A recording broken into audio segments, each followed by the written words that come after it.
ஆயுதெழுத்து நிகழ்ச்சிக்கு உங்களை அன்போடு வரவேற்கிறோம் நேயர்களே.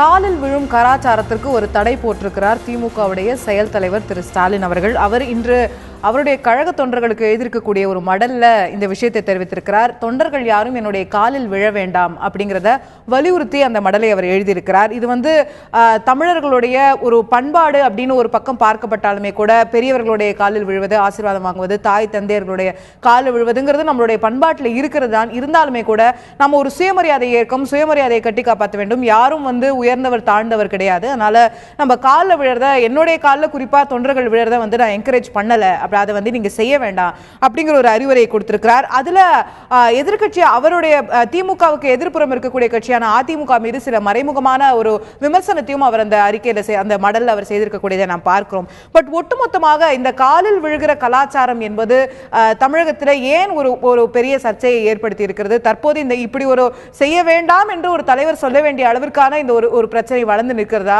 இது ஏன் வந்தது? இதற்கான காரணங்கள் என்ன? இந்த காலில் விழுவது தவறா? ஒரு பெரிய தலைவரை நம்ம சந்திக்கும் போது இல்ல அந்த கட்சி தொண்டர்கள் தங்களுடைய தலைவராக கருதக்கூடியவருடைய கால ஒரு ஆசீர்வாதம் வாங்குவது அப்படிங்கிறது ஒரு பண்பாட்டுடைய அறிகுறியா பார்க்க வேண்டுமா? அதை தவறுன்னு பார்க்கக்கூடிய கண்ணோட்டம் இருக்கிறதா? இந்த மாதிரியான விஷயங்களை தான் இன்றைய ஆயுதெழுத்து நிகழ்ச்சியில் நாம் பேச இருக்கிறோம், விவாதிக்க இருக்கிறோம் நேர்களே. காலில் விழக்கூடிய கலாச்சாரம் அது ஒரு அடிமை நிலையா அல்லது அவரவர் உரிமையா என்ற தலைப்பில் இந்த விவாதத்தில் நம்முடைய இணையக்கூடியவர்கள் அதிமுகவை சேர்ந்த செய்தி தொடர்பாளர் முன்னாள் சட்டமன்ற உறுப்பினர் திரு கௌரி சங்கரன் அவர்கள் இணைகிறார். உங்களை நிகழ்ச்சிக்கு வரவேற்கின்றேன். அதே போல திமுகவுடைய மூத்த தலைவர் செய்தி தொடர்பாளர் திரு கம்பம் சல்வேந்திரன் அவர்கள் இணைகிறார். உங்களையும் நிகழ்ச்சிக்கு வரவேற்கின்றேன். அதே போல எழுத்தாளரும் அரசியல் ஆய்வாளருமாக இருக்கக்கூடிய திரு முத்துக்குமார் இணைகிறார். உங்களையும் இந்த நிகழ்ச்சிக்கு வரவேற்கின்றேன். நான் திரு செல்வேந்திரன் அவர்கள்ட்ட தான் தூங்கணும் நினைக்கிறேன். இன்னைக்கு ஒரு மடல கட்சி தொண்டர்களுக்கு திமுகவுடைய செயல் தலைவர் குறிப்பிட்டு எழுதியிருக்கிறார். அதுல குறிப்பா இந்த காலில் விழ வேண்டாம் அப்படிங்கிறத அவர் சொல்றாரு. காலில் விழறது அப்படிங்கிறது தவறு அப்படின்னு ஏன் பார்க்கணும்? முதல்ல வணங்குவதென்பதும் வாழ்த்துவதென்பதும் தமிழர்களுடைய பண்பாடுதான். அவரையும் சொல்றாரு. ஆமா, யார் யாரை வணங்குகிறார்கள், ஏன் வணங்குகிறார்கள் என்பதை நாம் கவனிக்க வேண்டும். பெற்றோர்கள் காலில் விழுந்து பிள்ளைகள் ஆசீர்வாதம் பெறுவது ஒரு பண்பாடு. தன்னை வளர்த்த குரு முன்னால் தான் ஒரு இலக்கை அடைந்து வெற்றி பெற்று நாட்டினுடைய எல்லா தரப்பினருடைய வாழ்த்துதலுக்கும் ஆளாகிற பொழுது நாம் போய் வாழ்த்து பெறுவதற்காக குருவின் காலிலே விழுந்து வணங்குவது ஒரு மரபு. ஆனால் இன்றைக்கு அரசியலில் தலைவர்களின் கால்களில் விழுவது, நிர்வாகிகளின் அமைச்சர்களின் கால்களில் விழுவதெல்லாம் ஒரு தந்திரமாகிவிட்டது. அது ஒரு பண்பாடாக இல்லை. தலைவர்களை ஏமாற்றுவதற்கு இவர்கள் செய்கிற தந்திரம். தலைவர்கள் ஏமாந்தும் போகிறார்கள். ஆனால் வணங்குவதிலே கூட ஒரு எல்லை இருக்கிறது. என் தலைவர் நான் வணங்கக்கூடாதா? அவர்தான் எனக்கு எல்லாம், தாயும் அவர்தான், தந்தையும் அவர்தான், ஆசானும் அவர்தான், வழிகாட்டியும் அவர்தான், எங்கள் காலமே அவர்தான் என்றெல்லாம் காரணம் சொல்லி காலிலே விழுகிறார்கள். ஆனால் அதுக்கு ஒரு அளவு வேண்டாமா? அப்படி இருக்கக்கூடாதா? இடுப்பு சுளுக்கிக்கு இருக்கிற அளவுக்கு விழுந்து அவருக்கு தானே கெட்டது. படுத்தவரை எழுந்திருக்க முடியாத நிலைமைகளை எல்லாம் நம்ம பார்க்கிறோமே சில நேரங்களில். அப்படி வேண்டாம்ன்றோம். இன்னும் சொன்னா திரு ஸ்டாலின் அவர்களே கூட அவர் செயல் தலைவரா பதவியேற்ற உடனே அந்த பொதுக்குழுவோட மேடையிலேயே அன்பழகன் அவர்கிட்ட ஒரு ஆசீர்வாதம் வாங்கினதை பார்த்தோம். அதற்கு பிறகு திமுக தலைவர்கிட்ட போய் ஆசீர்வாதம் வாங்கத்தை பார்த்தோம். இது ஒரு மரபு, அவரை கூட கடைபிடிச்சு சொல்றேன். நான் அதைத்தான் முன்னாலேயே சொன்னேன். தன்னை வளர்த்த குரு, தன்னை வளர்த்த ஆசான் தான் ஒரு மிக உயர்ந்த இடத்திற்கு போகும்போது ஒரு ஆசானிடம் வாழ்த்து பெறுவதைப் போலத்தான் பேராசிரியரிடம் எங்கள் தளபதி வாழ்த்து பெற்றார். ஆசானாகவும் தந்தையாகவும் இருக்கிற கலைஞரிடம் வாழ்த்து பெற்றார். கண்டிப்பா புரிஞ்சுக்கக்கூடியது நல்ல விஷயம். அதை யாருமே தவறு அப்படின்னு சொல்லவே இல்லை. என்ன கேட்கிறேன்னா, இது நபருக்கு நபர் மாறாதா? இப்போ திரு ஸ்டாலின் அவர்களுக்கு நான் இவர்கள்ட்ட வாழ்த்து பெறுவேன் அப்படின்னு இருக்கலாம். திமுக இருக்கக்கூடிய ஒரு தொண்டருக்கு நான் ஸ்டாலின் அவர்கள்ட்ட வாழ்த்து பெறணும் அப்படின்னு தோணலாம். அப்போ தோன்றது வேற. தொண்டனுக்கு தோன்றதெல்லாம் நியாயமான விஷயம், நல்ல காரியம் எடுத்துக்கிற முடியாது. தலைவர்கள் திராவிட இயக்கத்தினுடைய கொள்கையே சுயமரியாதை இயக்கம். மனிதர்களில் உயர்ந்தவர்கள் தாழ்ந்தவர்கள் யாரும் இல்லை. சமத்துவம் வேணும். இந்த சமத்துவம் இருக்கும் பொழுது நீ ஒரு அன்பை காரணமத்தை காட்டி அதிலே ஒரு தந்திரத்தை புகுத்தி ஏமாற்றுவதை போன்று நடிப்பது வேறு. நான் கேட்கிறேன், ஒரு தலைவர் விமானத்தில் வர்றாரு, ஒரு நிமிஷம் ப்ளீஸ். வானத்தில் விமானத்தில் வர்ற தலைவரை கீழிருந்து கும்பிடுறது காரில் போய்க்கு இருக்கிற தலைவரை தரையில் விழுந்து நினைவு சரியா இருந்தா அது திமுக இதெல்லாம் தேவையில்லைன்றோம். அல்ல அது திமுக நடக்கல இல்லையா? எனக்கு திமுக தொண்டர்களுக்கு திமுகவுடைய செயல் தலைவர் எழுதியிருக்கக்கூடிய மடல் எங்க தளபதி என்ன சொல்றாருன்னா, பெரியார்கிட்ட எங்களுக்கு தந்த பாடம், பெரியார்கிட்ட ஒரு சாதாரண பையன் போய் பார்த்தாலும் எழுந்து நின்று வரவேற்பார், வெளியே வந்து வழி அனுப்புவார். இது அவருடைய பண்பு. அண்ணா மாற்றான் தோட்டத்து மல்லிகைக்கும் மனமுண்டு என்ற ஒரு பெரிய வேத வார்த்தையவே தந்துவிட்டு போனவர் எங்கள் அண்ணா. கலைஞர் அண்ணாவின் வழியில் மூத்தவர்களை மற்றவர்களை மதிப்பதில் அவருக்கு நிகர் இல்லை. ராஜாஜி அவர்களுக்கு சுதந்திர போராட்ட தியாகி என்பதற்காக தாமரப்பட்டயம் வழங்குவதற்கு அரசு முடிவு செய்த பொழுது அந்த பட்டயத்தை வாங்குகிற நிலையிலே மூதறிஞர் ராஜாஜி இல்லை. அதனால் கலைஞர் என்ன செய்தார் என்றால், அவர் தலைமைச் செயலாளரிடம் கொடுத்தனுப்பி இருக்கலாம், அதில் தவறொன்றும் கண்டுபிடித்திருக்க முடியாது. ஆனால் கலைஞரே மூதறிஞர் ராஜாஜியின் வீட்டிற்கு போனார், வணங்கி கொடுத்தார். ஒரு அரசியல் மரியாதை, அரசியல் நாகரிகம் போன்ற விஷயங்களை வந்து கடைபிடிக்கிறதுக்கான முயற்சி அப்படின்னு சொல்லி நான் திரு கௌரி சங்கர் அவர்களிடத்துல கேட்க விரும்பக்கூடிய விஷயம், திமுகவுடைய செயல் தலைவர் அவருடைய கட்சி தொண்டர்களுக்கு தான் மடல் எழுதியிருக்காரு, இருந்தாலும் அதுல அதிமுகவை அவர் குறிப்பிட்டு ஒரு இடத்துல விமர்சிக்கிறாரோ அப்படிங்கறத நமக்கு பார்க்க தோன்றுகிறது. இந்த காலில் விழக்கூடிய விஷயங்களை அவர் சொல்வதும் சரி, அதை தாண்டி ஒரு இடத்துல இது மாதிரி கும்பிடு போடுபவர்களால் தான் தமிழகம் பாழ்பட்டு கிடக்கிறது, நமக்கு அது வேண்டாம் அப்படின்னு சொல்லும்போது அவர் அதிமுகவை குறிப்பிட்டு சொல்றாரோ, அதிமுகவில் அந்த கலாச்சாரம் இருக்கிறதுன்ற கோடிட்டு காட்டுறாரோ அப்படின்னு யோசிக்க தோணும். இல்லை, ஸ்டாலின் அவர்கள் அவர் கட்சி தொண்டர்களுக்கு அவர் அறிவுரை கூறுவதில் அவருக்கு உரிமை இருக்கிறது, அதில் நம்ம தலையிடவே முடியாது. அவர் வந்து கட்சிக்காரங்களுக்கு சொன்னார்னா அவர் கட்சிக்காரங்களுக்கு சொல்றதில்லை. ஆனால் அரசியல் நாகரிகத்தை பற்றி பேசுவதற்கு திராவிட முன்னேற்ற கழகத்திற்கு கடுகளவு கூட யோகியதை கிடையாது. ஏன்னா சொல்லக்கூடாது. நீங்க நான் சொல்ல போற இன்சிடென்ட், நான் சொல்றேன்,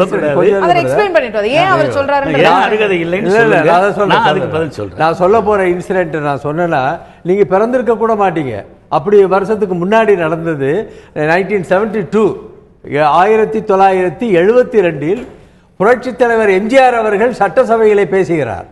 அப்ப திராவிட முன்னேற்ற கழகத்து எம்எல்ஏ, அவரால் தான் 67 வெற்றி பெற்றது, அவரால் தான் கருணாநிதி முதல்வர் ஆனார். அவர் பேசுறார், பேசி நிற்கின்ற பொழுது அவரை நோக்கி ஒரு செருப்பு வந்து விழுகிறது புரட்சித் தலைவர் எம்ஜிஆர் மீது. எப்பேற்பட்ட தலைவர், 100 ஆண்டு காலம் வாழ்ந்து விட்டார், இன்னும் பல 100 ஆண்டு காலம் வாழ்வதற்கு இருக்கிறார். திமுக சட்டமன்ற உறுப்பினர், அவர் மீது நான் பேசி முடிச்சிடா பேசுங்க, அவர் மீது செருப்பை எடுத்து எறிகிறார்கள். இந்த தமிழக மக்களுக்கு 50 வயதை தொட்டவர்களுக்கு கூட இது தெரியாத ஒரு பெரிய ஒரு, அதாவது அது சொல்வதற்கு எனக்கு நான் கூசுகிறது. அப்பேற்பட்ட காரியத்தை செய்தது திராவிட முன்னேற்ற கழகம். பார்வையாளர் பகுதி கிடையாது. மறுநாள் கருணாநிதி அதற்கு வருத்தம் தெரிவிக்கிறார். ஆனால் நடந்த இன்சிடென்ட் ஒரு மாபெரும் தலைவரை மக்கள் தலைவரை ஒரு செயல்படுத்த எத்தனை பெரிய அரசியல் அநாகரிகமான செயல் என்பதை புரிந்து கொள்ள வேண்டும்.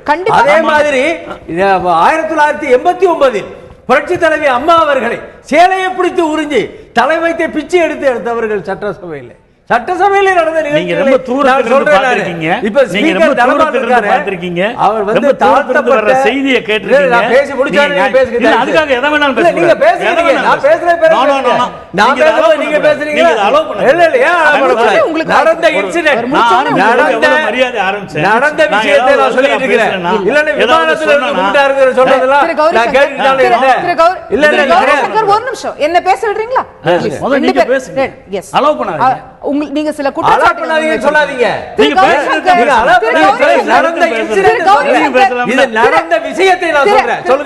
திரு கௌரி சங்கர், நீங்க சில குற்றச்சாட்டுகளை முன் வச்சிருக்கீங்க இல்லையா? நீங்க திராவிட முன்னேற்ற கழகம் இன்னென்ன வகைகளில் செயல்பட்டதுன்னு உங்களுடைய குற்றச்சாட்டை முன் வைக்கிறீங்க. அவர் அதுக்கு பதில் அளிக்கிறதுக்கு பேசி முடிச்சதுதான் பதில் கொடுக்கணும். நான் பேசும்போதே பதில் பண்ணிட்டு இருந்தாருன்னா மக்களுக்கு எப்படி புரியும்? நான் என்ன பேசுறேன் புரிஞ்சிருச்சு. இப்ப நீங்க ரெண்டு சம்பவங்களை சொல்லிருக்கீங்க. இல்ல இன்னொரு சம்பவம் இருக்கு. இல்ல அதான் ரெண்டு சம்பவங்களுக்கு அவர் பதில் சொல்லிட்டோம். நீங்க மூணாவது சம்பவத்தை சொல்லுங்க, நான் உங்களுக்கு வாய்ப்பு. Yes sir. திரு செல்வேந்திரன் ப்ளீஸ் கோ ஹெட். இங்கே கேளுங்கம்மா, இது 72 நடந்தது. எம்ஜிஆர் திமுகவை விட்டு வெளியேறும்போது சட்டசபையில் நடந்தது. அவர் பேசினார். அவர் பேசுறதுக்கு சபாநாயகர் அனுமதிக்கலை. சபாநாயகர் அனுமதிக்காத போது எம்ஜிஆர் பேசினதே தவறு. மைக்கு துண்டிக்கப்பட்டது. ஒலிபெருக்கி துண்டிக்கப்பட்ட பிறகும் தொடர்ந்து இவர் பேசிக்கொண்டே இருந்தார். சபையில் கூச்சலும் குழப்பமும் இருந்தது. பார்வையாளர்கள் பகுதியில் இருந்து ஒரு செருப்பு வந்ததாக சொல்லப்பட்டது. நான் கேட்குறேன் முதலமைச்சர் எதிர்த்தாப்புல உட்கார்ந்துருக்காரு கலைஞர், அவர் கீழே குனிஞ்சு அவர் செருப்பு எடுத்தா பண்ணாரு. இதை எப்படி அவர் மேல பழிய போடுறீங்க? இல்ல அவர் வருத்தம் தெரிவிச்சார்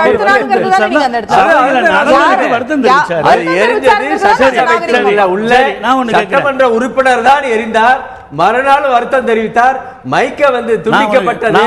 அப்ப அவர் சொல்லிட்டு வெளியே போனார், சட்டசபை இறந்து விட்டது, செத்து விட்டது, மீண்டும் சட்டசபைக்கு வருவதாக இருந்தால் நான் சட்டமன்ற உறுப்பினராக வரமாட்டேன் என்று சொல்லி போனவர் திரும்ப முதல்வராக வந்தாங்க. அதற்கடுத்து ஒரு சம்பவம், அதையும் சொல்லி முடிச்சிடறேன் நான். இப்போ மாண்புமிகு தனபால் அவர்கள் ஸ்பீக்கராக இருக்கார். அவர் வந்து ஒரு தாழ்த்தப்பட்ட இனத்தைச் சேர்ந்தவர். புரட்சி தலைவி அம்மா அவர்கள் அவரை ஸ்பீக்கராக வைத்து அழகு பார்த்தார்கள். ஆனால் திராவிட முன்னேற்ற கழக உறுப்பினர்கள் 89 பேர் இருக்கிறார்களே தவிர பேப்பரை கிழித்து அவரை கேலி செய்து அவர் மூஞ்சியிலே பேப்பரை எடுத்து விட்டு எவ்வளவு வரைக்கும் அவரை அசிங்கப்படுத்த வேண்டுமோ கேவலப்படுத்த வேண்டுமோ அத்தனையும் செய்தார். இவர்கள் அரசியல் நாகரிகத்தை பற்றி நாங்கள் பேச முடியாது. தேர்தல் கமிஷனர் TS சேஷனை விரட்டி அடித்த இவர்கள் பேசலாம். ப. சிதம்பரம் மத்திய அமைச்சரை வழிமறித்து தாக்கிய இவர்கள் பேசலாம். இவர்கள் பேசலாம்.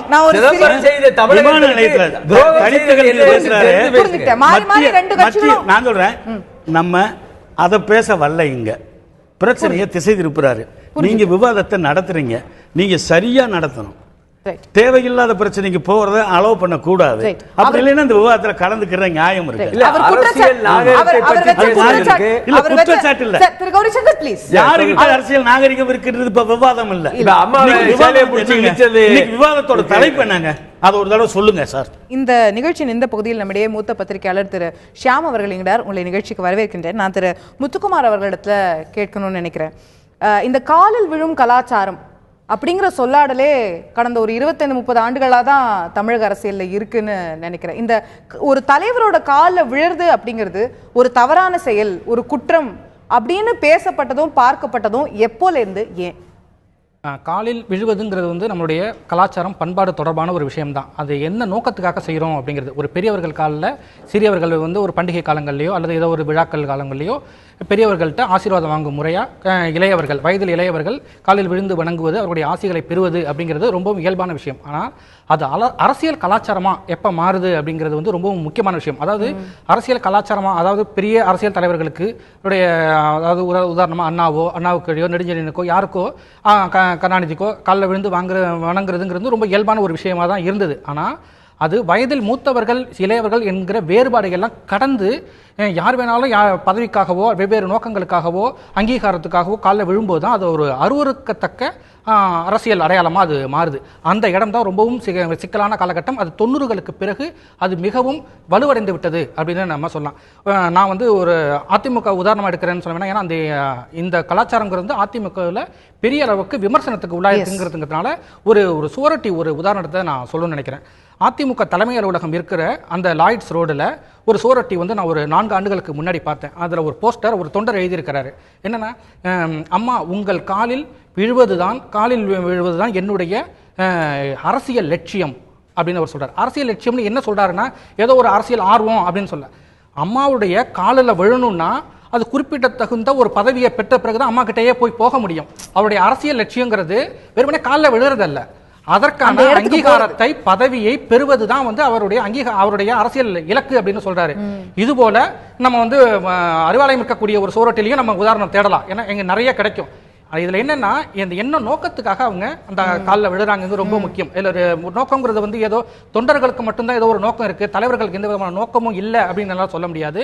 தொண்டர்கள் தலைவர்களிடம் அங்கீகாரத்தை பெற விரும்புகிறார்கள். ஒவ்வொரு தடவை அவங்க காலில் விழுறப்போ ஏதோ ஒரு ஒன்றிய பதவியோ அல்லது ஒரு கான்ட்ராக்டோ அல்லது வேற ஏதாவது அமைச்சர் எம்எல்ஏ நாளைக்கு வரக்கூடிய தேர்தலுக்கான வாய்ப்பு அப்படின்னு ஒரு அச்சாரம் போடும் விதமாகத்தான் இவங்க வந்து தொண்டர்கள் அல்லது நிர்வாகிகள் காலில் விழுவதற்கு பின்னாடியே ஒரு ஆதாயம் தேடக்கூடிய ஒரு மனநிலை இருக்கு. அதாவது 100% அரசியல் அங்கீகாரத்துக்கான ஒரு முயற்சியாக தான் அதை வந்து நம்ம பார்க்கிறோம். அதே போல இது வந்து ஒரு பக்கம் நடப்பதல்ல, 2 பக்கம் நடக்க தலைவர்களும் கூட தங்களுடைய நிர்வாகிகள் தொண்டர்களுடைய விசுவாசத்தை, அவர்களுடைய நம்பகத்தன்மையை சோதித்து பார்ப்பதற்கு கூட அதை ஒரு இதா வந்து ஒரு பவர்ஃபுல் லீடர்ன்றதை எஸ்டாப்லிஷ் பண்றதுக்கு அது ஒரு தவறான ஒரு மதிப்பீடு என்னை பொறுத்த வரைக்கும். ஏன்னா காலில் விழுறவங்க எல்லாருமே ஒருவித நோக்கத்தோட தான் விழுறாங்க. ஆனா காலில் விழுறதுனாலேயே அவங்க நமக்கு நம்பகத்தன்மையோட தான் இருப்பாங்க அப்படின்னு எந்த விதமான முகாந்திரமும் கிடையாது.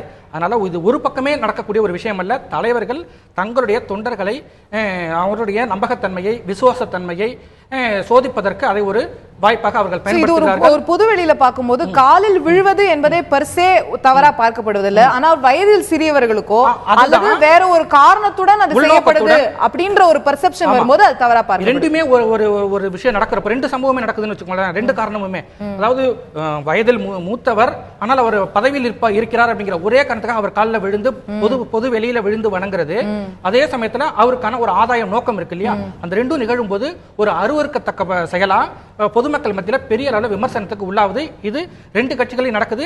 அதையெல்லாம் மாறணும் அப்படிங்கிறது முக்கியமான நடவடிக்கை. அதுக்கு உதாரணமா நேத்தி திராவிடர் கழக தலைவர் கி வீரமணி அவர்கள் ஒரு அற்புதமான ஒரு பேட்டியை கொடுத்திருக்காரு. அதுல வந்து காலில் விழுவது என்பது ஒரு உளவியல் சிக்கல் அப்படின்னு சொல்லிருக்காரு. உண்மையிலேயே அதற்கு எதிராக, காலில் விழுவதற்கு எதிராக ஒரு போராட்டமே நடத்தணும் அப்படிங்கிற ஒரு கோரிக்கையை முன்னெடுத்துக்கிற சமயத்துல ஸ்டாலின் தேர்ந்து இப்படி ஒரு அறிக்கை வந்திருக்கு.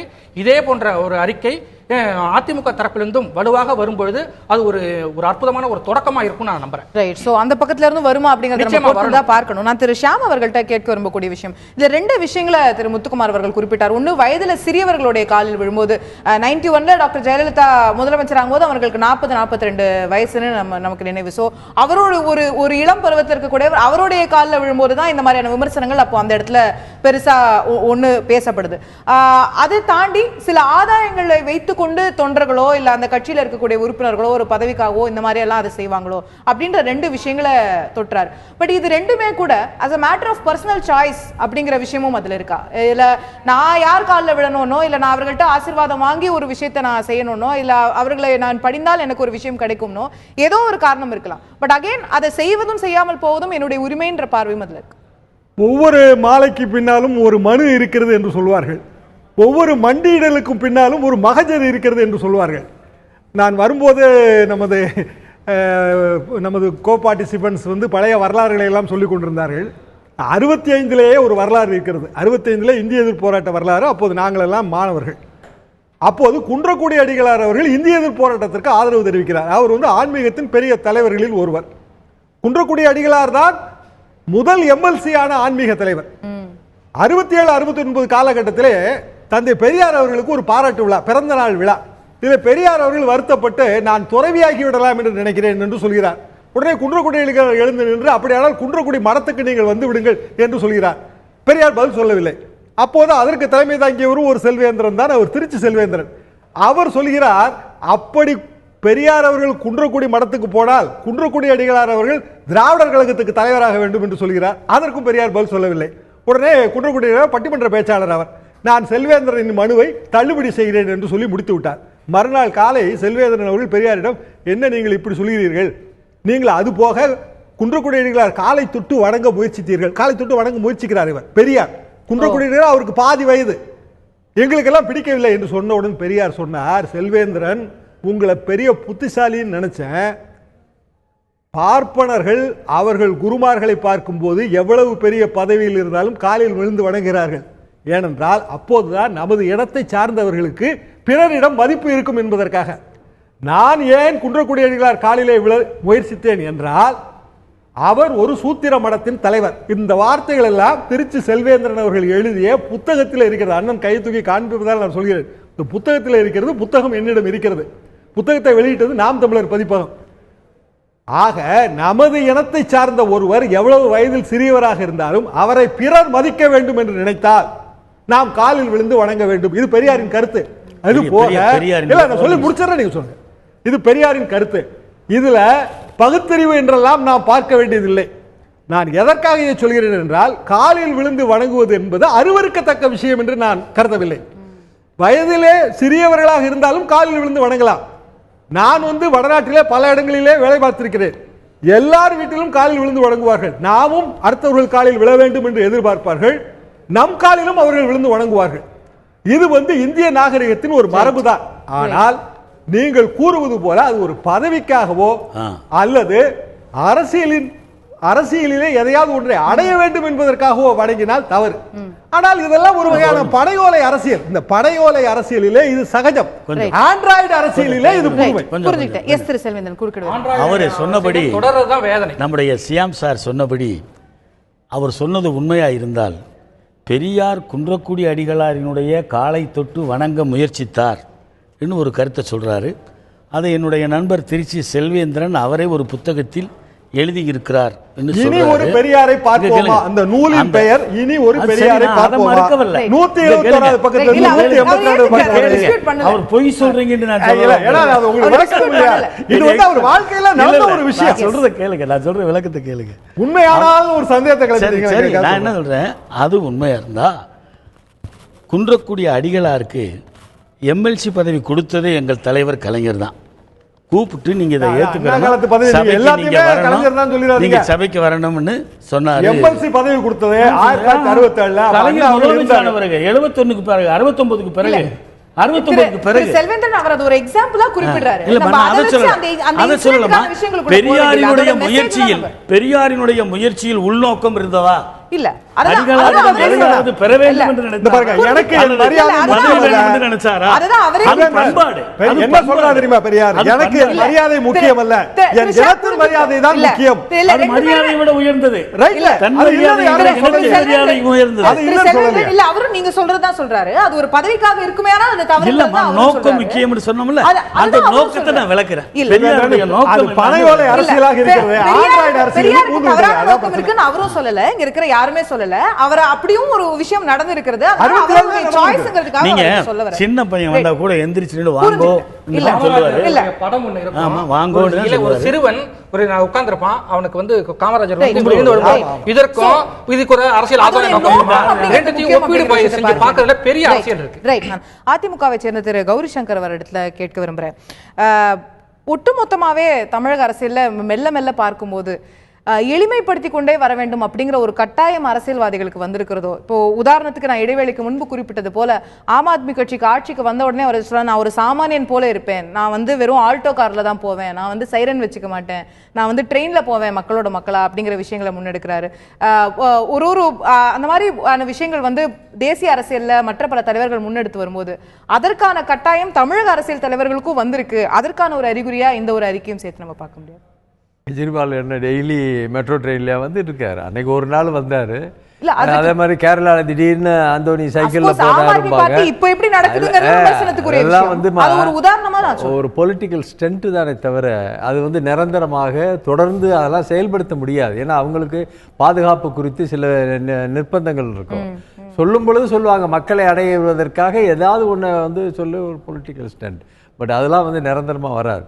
கால விழுகிற சொன்னீங்க. அன்னை தெரசா வந்து தமிழகத்திற்கு வந்திருக்கும் போது மக்கள் நல பணிகளை மிகவும் பிரமாதமாக புரட்சி தலைவி அம்மா அவர்கள் செய்கிறார்கள் என்பதற்காக அன்னை தெரசா அவர்கள் நேரடியாக வந்து அம்மாவை வந்து பார்க்க வந்தாங்க, புரட்சி தலைவி அம்மாவை. அப்போ அம்மா வந்து காலில் விழுந்தாங்க.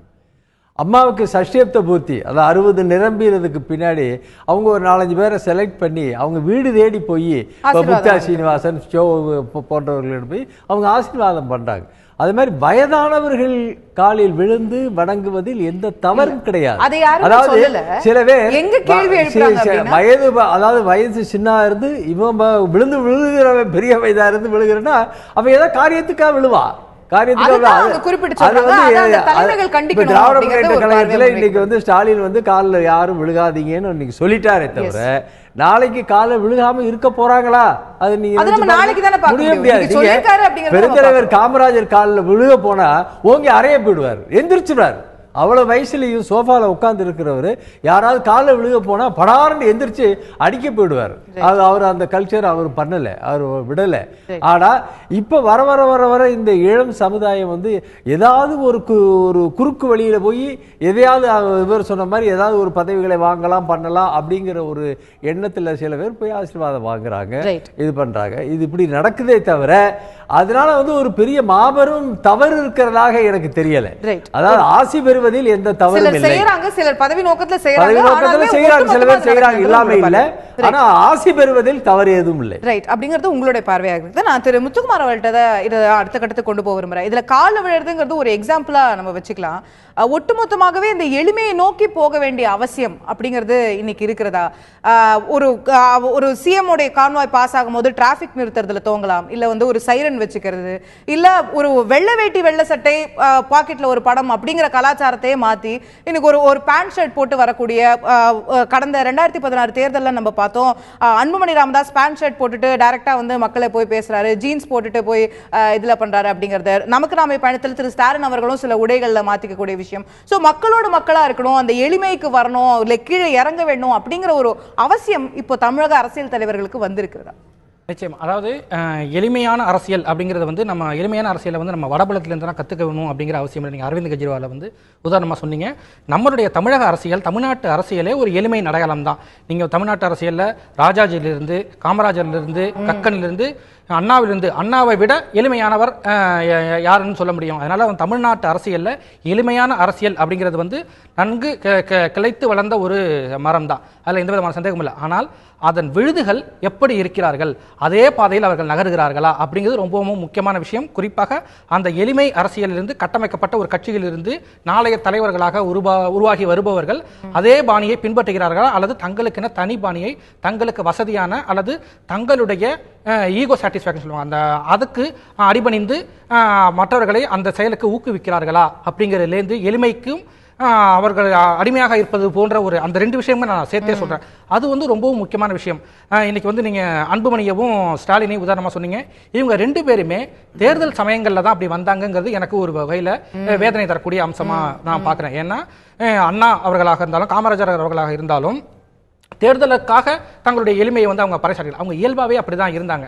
அதுபோல இப்போ ஸ்டாலின் குறிப்பிட்ட காலத்துல மட்டும் மாறுதுன்னு போது மக்கள் வேற மாதிரி பாப்பாங்க. தேர்தலுக்கான ஒரு விஷயம் அப்படின்னு ஒரு மக்கள் அங்கீகாரம் வேணும், நம்ம இதுவரைக்கும் மேல்தட்டிலேயே இருந்துட்டோமோ அப்படிங்கிற ஒரு அவங்களுக்கு ஒரு மனசுக்குள்ள ஒரு சங்கடம் வந்ததுனால தான் அவங்க வந்து இன்னைக்கு களத்துல இறங்கி மக்களை நேரடியாக சந்திக்கிறோம் அப்படின்ற ஒரு இறங்கியிருக்காங்க. இந்த இறங்கி அந்த நிலைக்கு இறங்கினதுக்கு முக்கியமான காரணமே அவங்க இவ்வளவு நாள் மேல்தட்டில் இருந்திருக்காங்கிறதுக்கான ஒரு அடையாளம் தான். அதை அவர்கள் உணர்ந்திருக்கிறார்கள்ங்கிறது இல்லையா, அது ரொம்ப மாற்றத்துக்குரிய ஒரு விஷயம். அது வந்து வரவேற்க வேண்டிய ஒரு விஷயம். அது எப்போ வரவேற்க வேண்டிய ஒரு விஷயம் அப்படின்னா அது தொடரணும். அந்த எளிமை அரசியல்ங்கிறது தொடர்ந்து அது நடக்கணும். அப்பதான் வந்து எப்பொழுதும் மக்களை ஒரு பிரச்சனை அப்படின்னு வந்தா உடனடியா, இப்போ உதாரணத்துக்கு வந்து செயல் தலைவராக ஸ்டாலின் பொறுப்பேற்றிருக்காரு.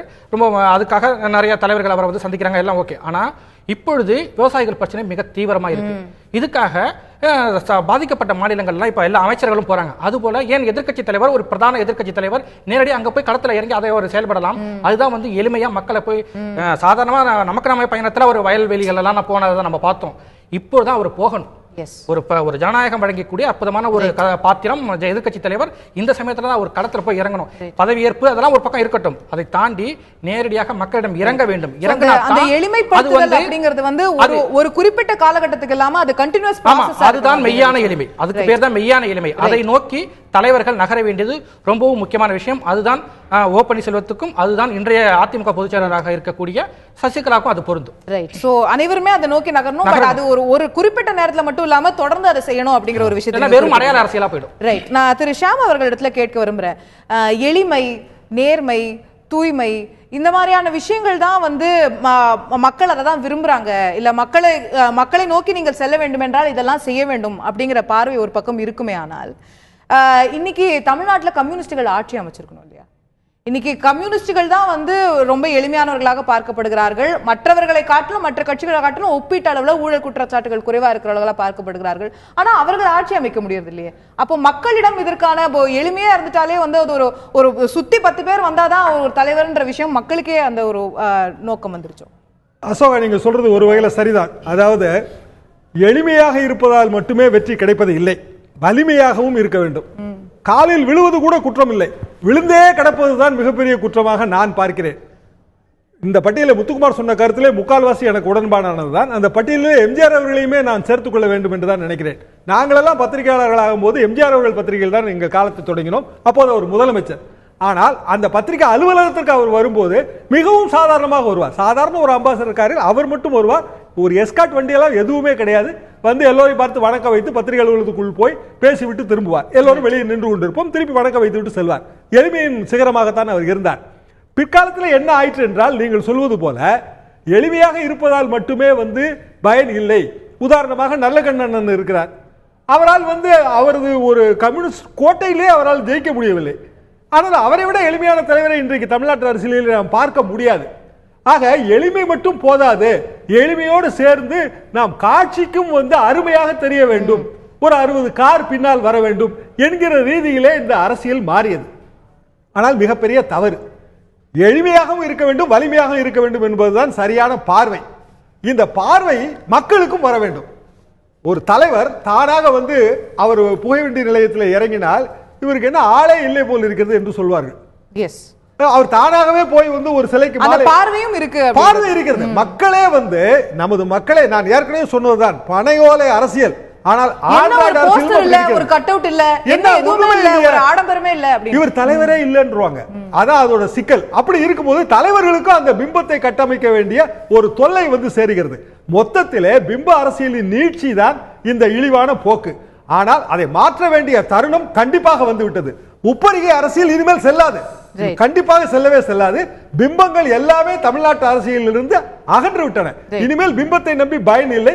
எந்த ஒரு இமேஜும் இனிமேல் ஓட்டு வாங்கி தராது. ரைட். சோ மக்களிடத்துல இருக்கக்கூடிய இஷ்யூஸ் தான் இனிமே இருக்கும் அப்படிங்கறத நீங்க சொல்றீங்க. நம்ம பொறுத்திருந்து பார்க்கணும் அது நடக்குமா. நான் திரு செல்வேந்திரன் அவர்கள்ட்ட கேட்க விரும்பக்கூடிய விஷயம், இது எல்லாமே ஒரு காலில் விழுறது வேண்டான்னு சொல்றது, இல்ல ஒரு பேண்ட் ஷர்ட் போட்டுட்டு மக்களை போய் சந்திக்கிறது, சைக்கிள்ல போறது, எளிமையா இருக்கிறது, எல்லாமே நல்ல விஷயங்கள் தான். இங்கே அனைவருமே அதை வரவேற்கிறாங்க. பட் இந்த மாதிரியான விஷயங்களை முன்னெடுக்கும் போதும் இது ஒரு சில காஸ்மெட்டிக்கான சேஞ்ச் மட்டும் தான் நடக்குதா? உள்ளுக்குள்ள ஆக்சுவலான பிரச்சனைகள் சார்ந்த விஷயங்கள்ல, குற்றச்சாட்டுகள் சார்ந்த விஷயங்கள்ல, அந்த மாதிரியான விஷயங்கள்ல ஒரு மாற்றம் சீர்திருத்தம் வருமே ஆனால் அதுதான் உண்மையா சேஞ்சா இருக்கும். காலில் விழ வேண்டாம்னு சொல்லிட்டதுனாலேயோ இது போன்ற சில வெளிப்புற விஷயங்களை மாற்றத்தினாலேயோ அது மாற்றமாயிருமான்ற கேள்வி வருதுல்ல. அரசியல்ல உடைக்கும் எளிமைக்கும் ஒரு வகையான பங்கு உண்டு. காந்தியடிகளுடைய எளிமைக்கு ஒரு பங்கு உண்டு. அது இந்திய மக்களில் ஒருவராக, ஒரு குடிமகனாக அவரை மற்றவர்களை பார்க்க வைத்தது. அதே போல அம்பேத்கரினுடைய உடைமைக்கும் ஒரு அரசியல் உண்டு. அவருடைய கோட்டு சூட்டு இந்த உடைகள் தாழ்த்தப்பட்ட மக்கள் மத்தியில் ஒரு அப்லிஃப்ட்மெண்ட்டை உண்டாக்குச்சு. இப்போ திராவிட இயக்கத்தினுடைய மூலமே, எங்களுடைய உண்மையான முதல் முயற்சியே திராவிட இனத்தின், தமிழ் இனத்தின் பண்பாட்டை, கலாச்சாரத்தை மீட்டெடுக்கணும். மீட்டெடுக்கிறதுக்கு என்ன பண்ணணும்னா, இனத்தை முன்னிலைப்படுத்தி, மொழியை வலிமைப்படுத்தி, தமிழ் இனத்தினுடைய பண்பாடு கலாச்சாரங்களை மீட்டெடுக்கணும். அதுக்காகத்தான் நாங்கள் கைத்தறி ஆடை அணியணும்னு அண்ணா சொன்னார். கைத்தறி துணிகளை கொண்டு போய் எல்லா ஊர்லேயும் விற்க சொன்னார். அந்த கைத்தறி துணிகளை கலைஞர் திருச்சியில் வித்தார். அவரும் வித்தாரு, நாவலர் வித்தாரு, பேராசிரியர் வித்தாரு, எல்லா தலைவர்களும் அதில் கலந்துக்கிட்டாங்க. அந்த உடை தமிழ் கலாச்சாரத்தின் உடை. வேஷ்டி, ஒரு சட்டை, தோளிலே ஒரு துண்டு, இது எங்களுடைய அடையாளமாக மாறியது. காரணம் இது அந்த காலத்துல ஏத்துக்கிறேன். அந்த காலத்துல அது ஒரு தமிழருடைய அடையாளம். நான் தமிழர்ன்ற ஒரு பெருமையோட அதை செய்யறோம், அந்த உடை அணியறோம்னு இருந்துச்சு. நீங்களே ஏத்துப்பீங்க. கடந்த ஒரு 10-15 ஆண்டுகள்ல வெள்ளை வேட்டி, வெள்ளை சட்டை, ஏதோ ஒரு கட்சியோட துண்டு, கரவேட்டி அப்படின்னாலே மக்களுக்கு இவங்க அரசியல்வாதி இல்ல, அதுல அந்த உடையினாலே அது ஒரு வேற, அது ஒரு அவர்ஷன் அப்படிங்கிற மாதிரி அது மாறியதுக்கு நான் கேட்கிறேன். உடை காரணம் நான் சொல்லல, அதுதான் நானும் கேட்கிறேன். அப்போ அந்த நடவடிக்கைகளை மாத்தாம உடைகள் மட்டும் மாறுவதனால் ஏதாவது மாற்றம் இருக்கும். அந்த நடவடிக்கைகளை மாற்ற வேண்டும் என்பதற்காகத்தான் இப்பொழுது கூட காலில் விழுகிற கலாச்சாரம் கண்டு முகம் சுளிக்கிறார்கள் மக்கள் என்பதை உணர்ந்து அதை முதல் முறையாக முன்னெடுத்து செல்வதற்கு இன்றைக்கு ஒரு அறிக்கை கொடுத்திருக்கிறார் எங்கள் தளபதி அவர்கள். இதுவுமே கூட நான் என்ன எங்கிருந்து வரேன்னா, கொள்கை ரீதியான என்ன விஷயங்கள் முன்னெடுக்கப்படுகின்றன. திரு முத்துக்குமார் அவர்கள் சொன்னது போல, இல்ல விவசாய பிரச்சனைகளை அடுத்த கட்டமாக என்ன முன்னெடுத்த மக்களுடைய பிரச்சனைகள் அப்படிங்கிற அடிப்படையில, அதற்கான கருத்து விவாதங்கள் அப்படிங்கிற அடிப்படையில இருக்கும்போது அதுதானே மக்களை ஈர்க்கும். இது மாதிரியான காஸ்மெட்டிக் சேஞ்சஸ் நல்லா இருக்கு, ஆனா அது மட்டுமே விவசாயிகள் பிரச்சனையில நாங்க கருத்து சொல்லல, அந்த நடவடிக்கை எடுக்கல நினைக்காதீங்க. உதாரணத்துக்கு நீங்க முதலமைச்சர் நேரடியா சந்திச்சு அவர் சொன்னாரு, நான் இல்லன்னு சொல்லல. நீங்க எதிர்பார்க்கிற அளவிற்கு நாங்களும் எங்கள் தலைவர் தளபதியும் செய்வோம். அதை செய்வோம், அதுல ஒண்ணும் இது இல்ல. அந்த கான்ஃபிடன்ஸ் நான் என்ன கேட்டுக்கிறேன்னா, இந்த ஒரு மோசமான காலி விழும் கலாச்சாரத்திற்கு எதிராக எங்கள் தளபதி அவர்கள் எடுத்திருக்கிற அந்த முன்முயற்சிக்கு அதிமுக ஒத்துழைக்கணும். அது நீங்க அந்த ஒட்டுமொத்தமான நன்மைக்கு பலன் தரும். அது அவர்கள்ட்ட எங்க நம்ம தளபதி கேட்போம். விவாதம் அமைதியா போயிட்டு இருக்கேன்னு தளபதியை அதை நம்ம அவர்கிட்ட- Right. என்னடா இது நீங்க- அமைதியா போயிட்டு இருக்கேன்னு நீங்க ஒரு கோரிக்கை நினைச்சாரு. வச்சிருக்கீங்க, நம்ம அதற்கு கேட்போம். நான் உங்கள்ட்ட ஒரு கேள்வியும் முன்வைக்க விரும்புறேன், நீங்க அவருக்கும் சேர்த்தே கூட பதில் சொல்லலாம். விரைவில் ஜனவரி மாத இறுதியில சட்டமன்ற கூட்டத்தொடர் வர இருக்கிறது அப்படிங்கிற செய்திகள் பரவி கொண்டிருக்கின்றன. டாக்டர் ஜெயலலிதா அவர்கள் இருந்தபோது கடந்த சட்டமன்ற கூட்டத்தொடர்களை நம்ம பார்த்தோம், ஒரு கடுமையான வாக்கு விவாதங்கள் நடைபெற்றன, அவை முடங்கியது, ஒரு போட்டி சட்டமன்றம் வெளியே நடைபெற்றது. நீங்க கூட இப்போ பல ஃபர்ஸ்ட் செக்மெண்ட்ல பல குற்றச்சாட்டுகளை முன் வச்சீங்க. அதெல்லாம் ஒரு பக்கம் இருக்கட்டும், அது போய் அது சரியா தவறா அப்படிங்கறதெல்லாம் ஆராய வேண்டாம், யார் பக்கம் சரி தவறுங்கிறதெல்லாம் பார்க்க வேண்டாம். பட் அடுத்த கட்டமாக தற்போது வரக்கூடிய ஒரு சட்டமன்றத்தில் ஆரோக்கியமான விவாதங்கள் முன்னெடுக்கப்படுவதற்கான வாய்ப்பு இருக்கிறது, இரண்டு கட்சிகளிடையும் ஒரு இணக்கமான போக்கு இருக்கக்கூடிய வாய்ப்பு இருக்கிறது அப்படிங்கிற ஒரு எதிர்பார்ப்பு பல ஊடகவியலாளர்களால் வைக்கப்படுது. அதற்கான சாத்தியக்கூறுகள் இருக்கிறதா? இந்த சட்டமன்றம் வித்தியாசமானதா இருக்குமா? திராவிட முன்னேற்ற கழகம் எப்பவுமே திருந்த மாட்டாங்கம்மா, திருந்த மாட்டாங்க. நீங்க அவங்க போக்கு அது மாதிரியே தான் இருக்கு. இல்ல, உங்களை திருத்தாம விட மாட்டோம். இல்ல உங்களை திருத்தாம விட மாட்டோம். இந்த ட்ரெஸ் கோடு, இந்த அனௌன்ஸ்மெண்ட், இதெல்லாம் வந்து மக்களை காப்பாற்றாரு. மக்கள் நல பணிகளை செய்கின்ற கட்சி தான் மக்களை காப்பாற்றுமே தவிர விவாதங்களை வருகிற சட்டமன்றத்தில் ஒழுங்கா நடக்க மாட்டாங்க, நிச்சயமா நடக்க மாட்டாங்க. அவர்களோட எடுத்து நீங்க நடப்பீங்களா? நடக்காது. முதல்ல வந்து இல்ல, ஒரு ஆரோக்கியமான அரசியலை, ஆரோக்கியமான விவாதத்தை முன்னெடுக்க அதிமுக தயாரா? ஏமா ஆரோக்கியமா இருக்கணும்னு சொல்லி தான் நம்ம விரும்புறோம். நீங்க பார்லிமெண்ட்ல எடுத்துக்கிறீங்களேன், பார்லிமெண்ட் செஷன் ஆரம்பிக்கும் போது தம்பிக்கு தெரியும், பிரைம் மினிஸ்டர் கூப்பிட்டு, ஸ்பீக்கர் கூப்பிட்டு வச்சு, அனைத்து கட்சிகளையும் கூப்பிட்டு வச்சு, நாளையிலிருந்து எல்லாரும் நம்ம ஒழுங்கா நடந்துக்கிறோம், எந்த பிரச்சனையும் வந்துடக்கூடாதுன்னு பேசுறாங்க. பேசுறதாக நம்ம செய்திகளை படிக்கிறோம், உங்க சேனல்லாம் எல்லாம் ஒளிபரப்பு. மறுநாள் உள்ள போன உடனே ஸ்பீக்கரை சுத்தி நின்றுக்கிறாங்க. அதே மாதிரி தான் திராவிட முன்னேற்ற கழகம் திருந்தாத ஒரு கட்சி. நிச்சயமாக நிச்சயமாக வந்து அந்த பிரச்சனையை தான் கிளப்புவாங்களே தவிர பிரச்சனையை தான் கிளப்பாங்க. எதிர்கட்சி தலைவர் வந்து முதல்வரை பார்க்கிறார், அதனால வந்து ஏதோ சுமூகமாக வந்துருச்சுங்கிறதெல்லாம் நினைக்காதீங்க. அதிமுகவுடைய டாக்டர் தம்பிதுரை மக்கள் நல பணிகளை செய்வதற்கு இவர்கள் எப்பொழுதுமே தடையா இருப்பார்கள். ஏதாவது ஒரு கோணத்துல அண்ணா திராவிட முன்னேற்ற கழகம் ஸ்கோர் பண்ணிடுமோ அப்படிங்கிற கவலை தான் அவங்களுக்கு இருக்குமே தவிர இல்ல. திரும்ப என்னுடைய கேள்வியை கேட்க முயற்சி பண்றேன். ஆரோக்கியமான அரசியலை முன்னெடுப்பதற்கு, விவாதங்களை முன்னெடுப்பதற்கு அவர்கள் என்ன செய்யறாங்கன்றதை தாண்டி, அதை தாண்டி ஆளுங்கட்சி அண்ணா திராவிட முன்னேற்ற கழகம் உறுதியாக கோஆபரேட் பண்ணும். ஆனால் திராவிட முன்னேற்ற கழகம் அதுக்கு வரமாட்டாங்க. அவரு கால விழுகிற கலாச்சாரத்துக்கு அண்ணா திராவிட முன்னேற்ற கழகம் துணையாக இருக்கணுங்கிறாரு. அது கிடையவே கிடையாது. நான் முதல்ல அண்ணா திராவிட முன்னேற்ற கழகத்தில் இருக்கக்கூடிய உறுப்பினர்கள் ஆட்சி பெறுவதில் தவறேதும் இல்லை அப்படிங்கறதா என்னுடைய கான்செப்ட். சின்ன பசங்க காலில் விழுகாதீங்க, பெரியவங்க காலில் விழுகாதீங்க. 68 வயசு நிகழ்ச்சி நிறைவு செய்தாங்க. அனைத்து ஒத்துழைப்பும் தருவதற்கு தயார். ஆனால் திராவிட முன்னேற்ற கழகம் திருந்தாத குழப்பத்தை ஏற்படுத்துவார்கள். செல்வேந்திரன் அவர்கள் நம்பிக்கையை வெளிப்படுத்துகிறார், அவரும் அதுக்கான தயார் சொல்லியிருக்கிறார். சட்டமன்றம் வரும்போது நிச்சயமா அதை பார்க்க தான் போறோம். இறுதியான கருத்து உங்கள் இருவரிடமும் கேட்க, இந்த ஆரோக்கியமான அரசியல் தொடரும்னு எதிர்பார்க்கலாமா? அதுல எதிர்பார்க்கணும். இந்த மரம் சும்மா இருந்தாலும் காற்று விடாதுங்கிற கதை திமுகவும் அண்ணா திமுகவும் எப்படின்னா ஒரு தீசிஸ் ஆன்டி தீசிஸ் மாதிரி ரெண்டு பேருமே மாற்றி மாற்றி இருப்பாங்க, மாற்றி மாற்றி குற்றம் சொல்லிக்குவாங்க. ஆனா பிற கட்சிகளை வளரவே விட மாட்டாங்க. நீங்க நல்லா பாருங்க, இன்னைக்கு வந்து 90% ஓட்டு வங்கி வந்து இவங்க ரெண்டு பேரும் இருக்கு. நடந்துட்டு இருக்கு. ஆரோக்கியமான அரசியல் வரணும்னு நாங்க விரும்புறோம். காங்கிரஸ் 20% ஓட்டு காங்கிரஸ் கட்சி இன்னைக்கு 2% ஓட்டுக்கு வந்துருச்சு. விவாதத்தோட நிறைவு பகுதிக்கு வந்துட்டோம். அவர் அது உங்களுக்கு ஒரு காம்ப்ளிமெண்டா கூட நீங்க அதை எடுத்துக்கலாம். இன்னைக்கு 90% ஓட் பேங்க் இந்த ரெண்டு கட்சிகளும் கண்ட்ரோல் பண்ணுது அப்படிங்கிறது உங்களுடைய இறுதியான கருத்து. 30 செகண்ட்ஸ் சார். ஆரோக்கிய அரசியல் தொடர்ந்து வளரணும் அப்படிங்கிறது ரொம்ப முக்கியமான விஷயம். அதற்கு அதிமுக திமுக மட்டுமல்ல அனைத்து கட்சிகளுமே அதுக்கு ஒத்துழைப்பு கொடுக்கணும். அதுக்கு சின்ன சின்ன குறியீடுகள் நடந்தாலும் கூட அதெல்லாம் ஒண்ணுமே இல்லை அப்படின்னு சொல்லி அதுங்களை வெட்டி தூக்கி வீசாம அதையும் கூட ஆராதித்து அடுத்தடுத்த கட்டத்துக்கு நகர்த்தி செல்ல வேண்டியது அவசியம். ரைட். ஸோ அனைத்து கட்சிகளும் இதுல ஒத்துழைக்க வேண்டிய அவசியம் இருக்கின்ற கருத்து முன்வைக்கப்படுகிறது. நிச்சயமாக ஒரு ஆரோக்கியமான அரசியலுக்கான முதல் படி எடுத்து வைக்கப்பட்டிருக்கிறது அப்படிங்கிறதுக்கான விஷயங்களை இங்க இருக்கக்கூடிய விருந்தினர்கள் அனைவரும் நம்ம சொன்னதை பார்த்தோம். அதை தாண்டி இது இன்னும் தொடர வேண்டும், இது நீடிக்க வேண்டும். இது சட்டமன்றமா இருக்கட்டும், இல்ல மற்ற பல களங்களாக இருக்கட்டும், நாம தொடர்ந்து ஒவ்வொரு முறை காவிரி பிரச்சனை பற்றி பேசும்போதும் மற்ற மாநிலத்துடைய முதலமைச்சரும் எதிர்க்கட்சி தலைவரும் இணைந்து போய் ஒரு பிரதமரை சந்திக்க முடிகிறது, குடியரசுத் தலைவரை சந்திக்க முடிகிறது. நம்ம மாநிலத்தில் அந்த ஒற்றுமை ஏன் சாத்தியமாகவில்லை என்று தொடர்ந்து கேட்டுக்கொண்டே இருக்கிறோம். வரும் காலங்களில் அந்த ஒற்றுமை சாத்தியமாகுமா, அதற்கான முன்னெடுப்புகள் எடுக்கப்படுமா, பொறுத்திருந்து பார்ப்போம் நேயர்களே. தற்போது இந்த நிகழ்ச்சியை நிறைவு செய்தாக வேண்டும். நிகழ்ச்சியில் கலந்து கொண்ட கருத்துக்களை தெரிவித்த 4 விருந்தினர்களுக்கும் நெஞ்சார்ந்த நன்றி. பார்த்த உங்களுக்கும் நன்றி. தொடர்ந்து இணைந்திருங்கள் தந்தி தொலைக்காட்சி.